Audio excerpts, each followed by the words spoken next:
You ever have one of those days where you realize the folks who are supposed to protect and serve you are just, well, let's say, making it up as they go? I mean, I used to think the worst thing that could happen on a random Thursday night was burning my dinner, not ending up cuffed on the ground over a busted bike light. But, yeah, that happened, and let me tell you, it's not just something you see on TV. It's real life, it's messy, and sometimes it's so ridiculous you almost gotta laugh just to keep from losing your mind. So picture this, late summer, Nevada, one of those nights when the air's just thick with heat and nothing's moving except the mosquitoes and, apparently, me on my old mountain bike. I'm just heading home after checking in on a neighbor's cookout.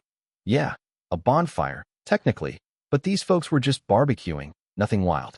Suddenly, out of nowhere, here comes Deputy Big Shot from the Lyon County Sheriff's Office, pulling up all serious, like I'm public enemy number one for riding a bike through a high-crime neighborhood. He sees me, hollers, "Put the bike down, James, turn around, hands behind your back." And I'm standing there, holding a busted bike light in one hand and all the questions in the other. What exactly am I being stopped for? Now, I know my rights, you know what I mean? I ask for his supervisor, because I've been around the block, literally and figuratively, and I can smell trouble before it starts. But he just keeps yelling, shoving, pulling his taser out like I'm gonna make a run for it. I keep telling him, I haven't done anything. I'm just trying to get home. Next thing I know, I'm face down on the ground, hands zip-tied behind my back, flashlight rolling off somewhere in the dark, and every word I say seems to bounce right off this guy's badge. There's this moment, though, one of those slow-motion kind of moments, where I realize it's not about a bike light, it's not about a bonfire. It's about control, about ego, about proving something to me, to himself, hell, maybe even to whoever's listening on the other end of that police radio. He's asking me, "You got any weapons? Any dope? Are you on probation?" And I'm thinking, all I got in my pockets is change and car keys and the receipts for a life that's been a little too interesting lately. I ask again for his supervisor, over and over, because that's the only shield I got, and he just smirks, tells me to shut up and quit auditing his authority. It's like a broken record of rights versus power. Here's the kicker. After all the posturing, he calls in another deputy, Mullen, to basically figure out what they can actually arrest me for. You can hear them whispering behind the squad car, debating if riding a bike without a headlight is even a crime, or if this is private property, or if maybe the bike belongs to someone else entirely. It's almost funny, in a twisted way. Like they're making up the rules as they go because admitting they screwed up is apparently worse than hauling an innocent man to jail. But then, right in the middle of all that, this neighbor Tracy comes up. Turns out she'd complained about her bike being taken a few weeks ago. Now suddenly they're not sure if the bike is even mine, or if I live in apartment 18 like I said. It's like a game of musical chairs. Only the prize is my freedom, and the music never really stops. At some point, I just start laughing. I can't help it. I'm standing there, sweat pouring down my back, cuffed for resisting arrest when the only thing I ever resisted was stupidity.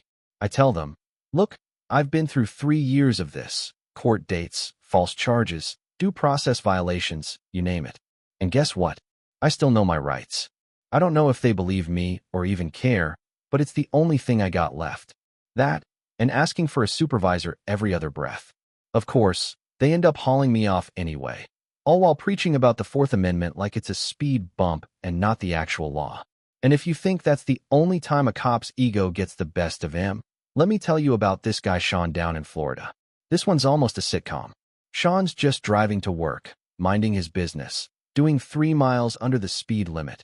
Yeah, under, not over, when he gets pulled over by a sheriff's deputy who claims, get this, that driving under the speed limit is illegal. Sean asks for his name, badge number, the whole 9 yards, and the officer gets so flustered he just hops back in his cruiser and takes off like a cartoon villain.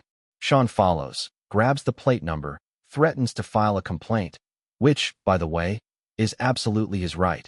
And what happens?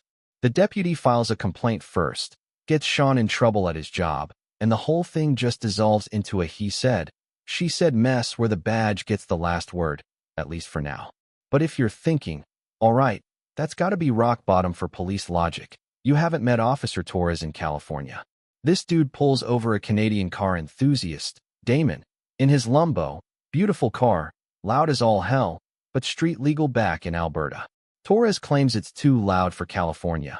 Asks a million questions about Damon's hair, eyes, weight, you name it, but won't actually explain what the ticket is for until Damon signs it. Damon tries to reason with him. I'm a tourist. The car's registered in Canada. What law am I actually breaking? But Torres just threatens arrest if he delays any longer.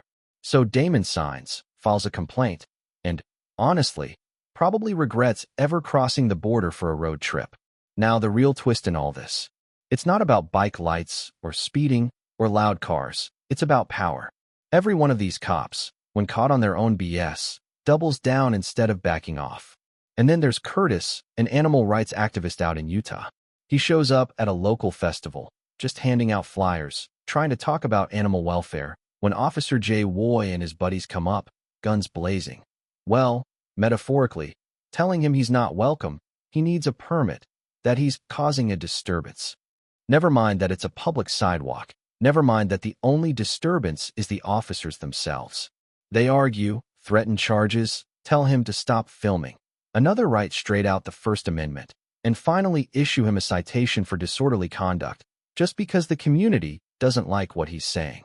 You know what I mean?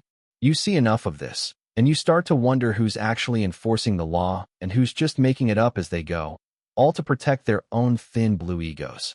Sometimes, I think the badge is less about authority and more about avoiding consequences. Maybe that's why people like me, Sean, Damon, Curtis, we all keep asking the same question over and over. What exactly have I done wrong? You ever get an answer? Yeah, me neither. But here's the thing. If we stop asking, if we stop recording, if we stop fighting for that tiny little scrap of dignity, that's when we really lose. Because at the end of the day, the real law isn't in the ticket or the citation or the sound of the siren. It's in the way we stand up, look him in the eye, and refuse to be silenced. So, I gotta ask, when is enough enough? When do we stop letting people with something to prove walk all over the rest of us? I want to hear your stories. What's your line in the sand? Where's the justice? Where's the decency? And who's really serving who? Drop your thoughts, your outrage, your hope for something better. Let's see if we can start a conversation that actually matters. Because if we don't speak up, they'll never stop talking down.